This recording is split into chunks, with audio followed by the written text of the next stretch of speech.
असलकुम everyone, hope you all are fine and doing great. तो आज की वीडियो में हम डिस्कस करेंगे ब्रेकियल प्लेक्सिस इंजरी को किस तरह से डायग्नोस करते हैं और इसका ट्रीटमेंट प्लान क्या होगा।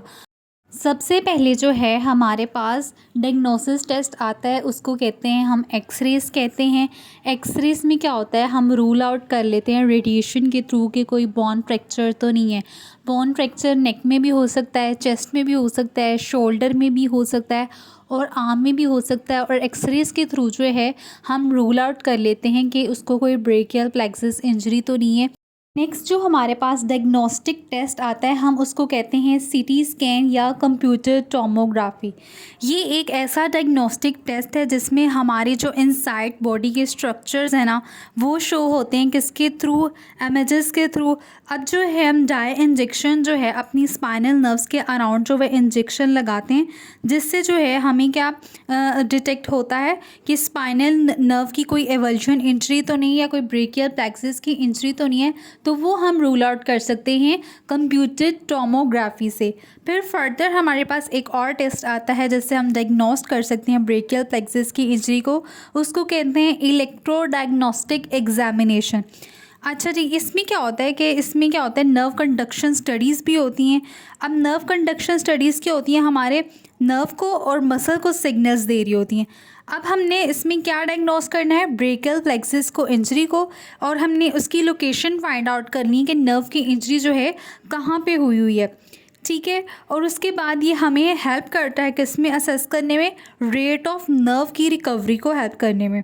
न्यू बॉर्न इन्फेंट्स में अगर ब्रेकियल प्लेक्सिस की इंजरी हो जाती है या साइंस हमें आ रहे होते हैं कि इसकी ब्रेकियल प्लेक्सिस की इंजरी हो गई है, तो इसमें क्या होता है, एक्सरे के थ्रू जो कॉलर बोन होती है ना हमारी, वहाँ पे हम देख लेते हैं कि वो बोन फ्रैक्चर हुई है या नहीं हुई।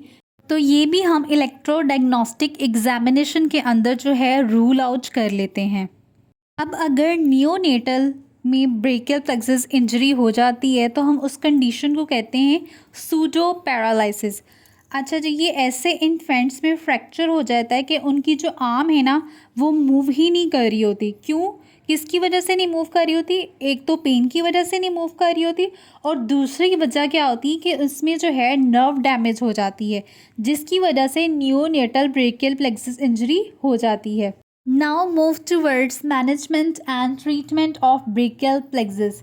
अगर तो इसके कॉजेज़ में ट्रॉमेटिक या फोर्सफुल इवेंट्स आए हैं, जैसे कि आर्टरी और वेन की इंजरी हो गई है, या शोल्डर, आर्म, स्पाइन और रिब का फ्रैक्चर हो गया है, या कोलैप्स्ड लंग्स हैं, या स्पाइनल कॉर्ड की इंजरी है, या ट्रॉमेटिक ब्रेन इंजरी है, तो हम किन हेल्थ केयर प्रोवाइडर्स के पास जा सकते हैं अगर हमें इंजरी हो गई है। तो हम फर्स्ट ऑफ ऑल न्यूरोलॉजिस्ट के पास जाएंगे, या न्यूरो सर्जन के पास जाएंगे, या हैंड सर्जन के पास जाएंगे, फिज़िकल थेरापिस्ट के पास जाएंगे, ऑक्यूपेशनल थेरापिस्ट के पास जाएंगे, और प्राइमरी हेल्थ केयर प्रोवाइडर्स हैं जो ये हमारी ब्रेकियल प्लेक्सिस इंजरी को मैनेज भी कर सकते हैं और ट्रीटमेंट भी कर सकते हैं। अब हम देख लेते हैं कि non surgical treatment of brachial plexus injury का क्या है। नॉन सर्जिकल ट्रीटमेंट, अगर तो ब्रेकियल प्लेक्सिस जो है हील हो जाता है सर्जरी के बगैर, किन में अगर वीक्स या मंथ्स के अंदर, तो हम उसको क्या कहते हैं, माइल्ड सी उसको नर्व इंजरी हुई है जो कि हील खुद ही हो सकती है। ठीक है, इसमें क्या होता है कि मसल्स और नर्व अपना फंक्शन जो है परफॉर्म कर रहे होते हैं, इसको हम कहते हैं नॉन सर्जिकल ट्रीटमेंट। अगर हमारा हेल्थ केयर प्रोवाइडर हमें ये कहता है कि ये जो है इसकी रिकवरी जो है सर्जरी के बगैर हो सकती है, तो हमें वेट करना चाहिए, और वो जो मेडिसिन दे रहा है हम उसी के साथ जो है अपनी इंजरी को जो है हील होने देना चाहिए। तो उसके बाद जो आता है surgical treatment of brachial plexus injury.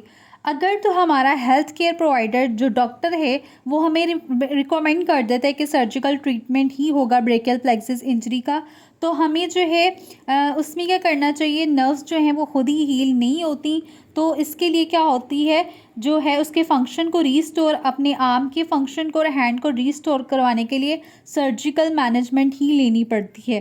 तो इसके बाद अब ये डिपेंड कर रही होती कि सीवियरिटी कितनी है इंजरी की, तो ही सर्जरी जो है हम जो है कर सकते हैं और हमारी जो आर्म और हैंड है अपनी जो है दोबारा वापस उसी कंडीशन में आ सकता है, नॉर्मल कंडीशन में। तो न्यूरोसर्जन्स जो हैं इनके अंदर डिफरेंट टेक्निक्स यूज़ करते हैं नर्व इंजरीज़ को ट्रीट करने के लिए, कि डिपेंड करता है उसकी टाइप ऑफ सेवेरिटी क्या है इंजरी की और उसको कितना टाइम रिक्वायर्ड है इंजरी को हील होने में। तो सबसे पहले जो सर्जिकल प्रोसीजर आ जाता है हम इसको कंसीडर कर लेते हैं, जिसको हम कहते हैं नर्व रिपेयर। इस प्रोसीजर में क्या होता है कि सर्जन जो होता है हमारी जो टॉर्न एजेस होते हैं हमारी स्वेयर नर्व की, उनको रीअटैच करने को हम कहते हैं नर्व रिपेयर। फिर नेक्स्ट प्रोसीजर आता है जिसको हम कहते हैं नर्व ग्राफ्ट। इस प्रोसीजर में क्या होता है कि हेल्दी नर्व को लिया जाता है पार्ट ऑफ बॉडी के अंदर से और उसको क्या करते हैं फ्यूज़ कर देते हैं between two ends of lacerated स्वेयर नर्व को, और इसके बाद जो होती है ना हेल्दी और ट्रांसप्लांटेड नर्व जो होती है अपना फंक्शन देती रहती है और उसको सपोर्ट करती रहती है इंजर्ड नर्व को, जिससे भी क्या करना स्टार्ट हो जाती है वो दोबारा से ग्रो करना शुरू हो जाती है। इसको हम कहते हैं नर्व ग्राफ्ट। फिर उसके बाद आ जाती है नर्व ट्रांसफ़र। नर्व ट्रांसफ़र में क्या होता है, सर्जन जो होता है इस प्रोसीजर को कैसे परफॉर्म करता है, जब जो है फंक्शनिंग नहीं कर रही अपनी नर्व तो उन नेक के अंदर उसमें क्या होता है कि नर्व ग्राफ्ट जो है वो कनेक्टेड किया जाता है। इस प्रोसीजर में क्या होता है कि सर्जन जो होता है कट करता है और रिकनेक्ट करता है हेल्दी डोनर नर्व को इंजर्ड नर्व के साथ, ताकि वो सिग्नल देती रहे उस पैरालाइज्ड मसल को। तो इसको हम कहते हैं नर्व ट्रांसफ़र। फिर हमारे पास आ जाता है नियोनेटल ब्रेकियल प्लेक्सिस इंजरी का treatment. Neonatal brachial plexus injury के ट्रीटमेंट में हम क्या करते हैं, अगर न्यू बॉर्न बेबी को माइल्ड सा ब्रेकियल प्लेक्सिस इंजरी है तो इसमें हमारे हेल्थ केयर प्रोवाइडर्स क्या रिकमेंड करते हैं कि जेंटली मसाजिंग की जाए आर्म की और उसकी रेंज ऑफ मोशन एक्सरसाइजेस करवाई जाएँ। और अगर उसका डैमेज जो है स्वेयर है तो हम इसको इम्प्रूव करते हैं कि इसके फर्स्ट फ्यू वीक्स में क्या इम्प्रूव करते हैं कि उसको पीडियाट्रिक न्यूरोसर्जन को दिखाया जाए। फिर उसके बाद हम उसको कंसीडर करते हैं कि उसकी सर्जरी हो ताकि बेबी की स्ट्रेंथ जो है जो इम्प्रूव नहीं हो रही उसको हम इम्प्रूव करें by 3 to 9 months of age में ये होता है। फिर उसके बाद आता है what are the possible complications जो हैं सर्जरी में क्या आती हैं ब्रेकियल प्लेक्सिस की इंजरी को ट्रीट करने में। अगर सर्जरी करा रहे हैं तो इसमें पॉसिबल कॉम्प्लिकेशंस क्या हैं कि एनेस्थीसिया के दौरान जो है बच्चों में इशू आ जाता है, इन्फेक्शन के दौरान जो है इश्यूज़ आ जाते हैं, इन्फेक्शन होना स्टार्ट हो जाता है या ब्लड लॉस जो है ज़्यादा होना शुरू हो जाता है।